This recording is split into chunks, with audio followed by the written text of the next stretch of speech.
Imagine this: you're in the heat of the moment, everything builds up to that peak of pleasure, but when it hits, something's missing. No fluid, no release, just the sensation, leaving you puzzled and maybe a bit uneasy. If this sounds familiar and you're a guy in your later years, stick around because we're unpacking why this happens and how to turn things around for better health and confidence. Let's start by getting a clear picture of how things are supposed to work down there during those intimate times. Your body operates like a well-oiled machine, with different parts teaming up seamlessly. The testicles kick things off by creating sperm, while glands like the seminal vesicles add in a nutrient-rich liquid to help it along, and the prostate chips in with its own protective mix. All this comes together in the urethra, ready for action. When the big moment arrives, muscles fire off in perfect rhythm, pushing everything out in a burst. It's fascinating how nerves, hormones, and tissues all sync up for this split-second event. But here's where it gets interesting: that rush of pleasure and the actual expulsion aren't the same thing, even if they usually happen together. The pleasure part is all in your brain and nervous system, firing off those feel-good signals. The physical side is more about mechanics, like a pump releasing its load. Have you ever thought about how these two can sometimes go their separate ways? It's not uncommon as we age, and understanding this split can ease a lot of worries. Let's explore what it means when the pleasure shows up, but the fluid doesn't. This experience, often called a dry climax, can catch you off guard. You feel all the intensity, the waves of enjoyment crashing over you, yet there's barely any, or no, semen at all. It's like expecting a grand finale with fireworks, but only getting the lights and sounds without the sparks. Many guys I've heard from describe it as feeling hollow or incomplete, which stirs up all sorts of emotions. But remember, your capacity for joy and connection in those moments isn't gone, it's just the visible part that's changed. This shift points to something specific going on inside, and pinpointing it can make all the difference. Think about it like this: your body's still capable of the emotional and sensory high, driven by your nerves and mind. The mechanical side might need a tune-up, though. It's not a reflection of your strength or appeal, far from it. It's a signal worth listening to, and there are ways to address it head-on. One of the top reasons this happens is something called retrograde flow, where things head in the wrong direction. Normally, there's a little door-like muscle at the base of the bladder that snaps shut during climax, guiding the fluid outward. But if that muscle doesn't close right, the semen slips backward into the bladder instead. You still get the full pleasure because that's handled by your nerves, but externally, it looks dry. A telltale sign? Your urine might look a bit milky or cloudy afterward, since the mix is hanging out there until you go. It's harmless in terms of health risks, but it can be surprising.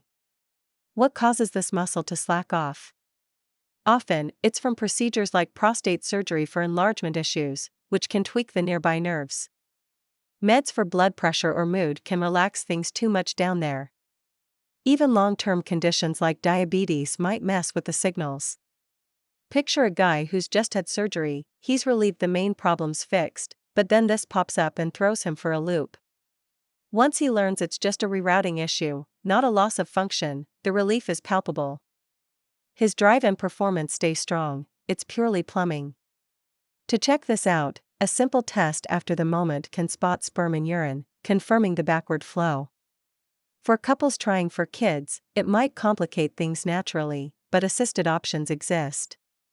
Otherwise, intimacy can keep being fulfilling, focus on the connection, not the output.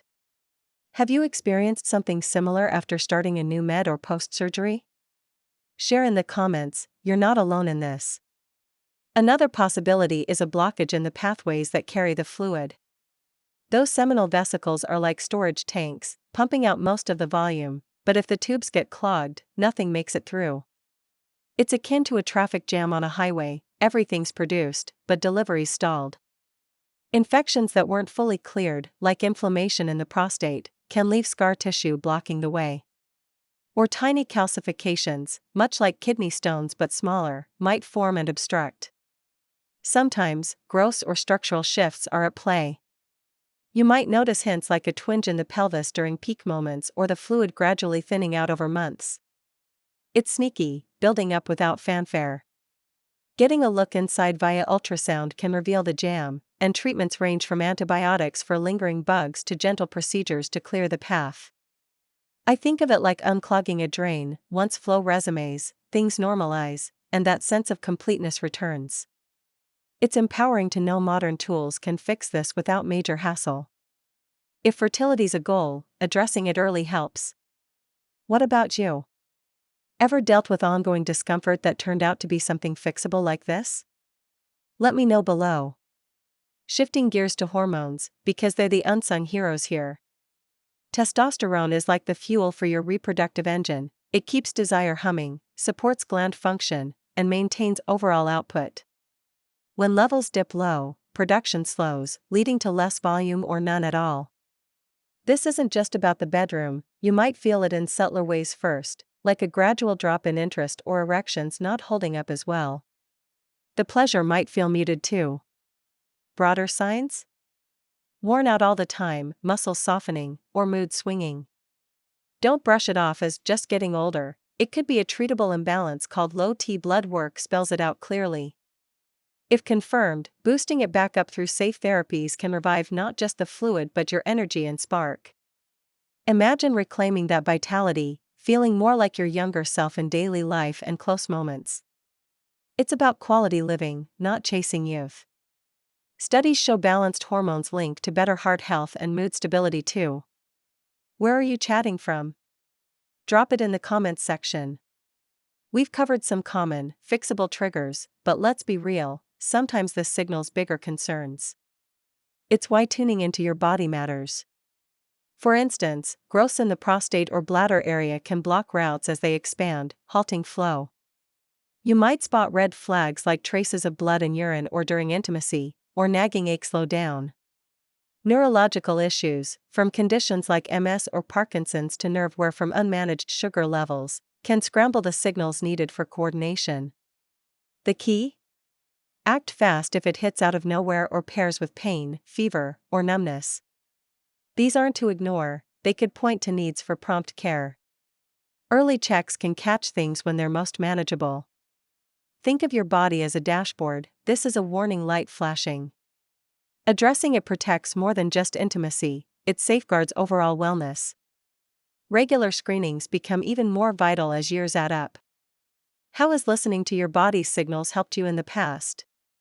I'd love to hear your stories in the comments. Beyond the physical, this can hit hard emotionally. For many, that release ties into feeling potent and capable, so its absence stirs doubt, stress, or even avoidance of closeness. It's natural to worry about judgment or not measuring up. But here's the truth, your worth and appeal aren't tied to that one aspect. Pleasure, touch, and bonding can thrive without it.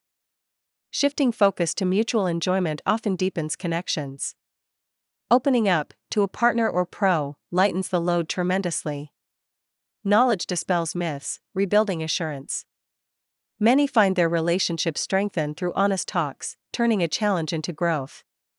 Have you noticed this in your own life, or supported someone through it? What do you think? Let me know in the comments. If you're enjoying this deep dive into staying vital and healthy, hit that subscribe button now. Whether you're a man navigating these changes or a woman supporting loved ones, joining our community means more tips for thriving at any age. Let's keep the conversation going together. Now, for some hands-on steps to take charge. First off, tune into shifts, don't let them slide. A chat with a specialist can clarify and calm fears quickly. Manage underlying issues like blood sugar or pressure. Tight control preserves nerves and vessels key to function. Lifestyle plays huge, moving regularly boosts circulation, eating whole foods fuels hormones, and solid rest recharges everything. Break the quiet around it, sharing eases isolation and uncovers solutions. Follow expert advice, be it tweaking meds, therapies, or habits, it's your roadmap back to balance. Envision stepping into each day with renewed pep, intimacy feeling connected again. This isn't an endpoint, it's a nudge toward better care. Countless folks reclaim their groove with these moves. In closing, this dry phase signals a need to investigate, not a loss of essence. Whether it's a valve glitch, pathway block, hormone dip, or deeper issue, solutions abound. I've witnessed transformations where clarity and action restore joy and poise. Your strength shines in health and full living, not fleeting details.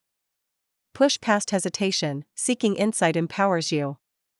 It can reshape experiences, fostering deeper bonds and security. Thanks for tuning in. I'm Dr. Alex from The Healthy Body, where we explore ways to nurture your wellness journey. If this resonated, like, share with someone who might need it, and subscribe for more on vitality for everyone. Turn on notifications to catch our next insights on living your best. Remember, health is about thriving. Stay proactive and well.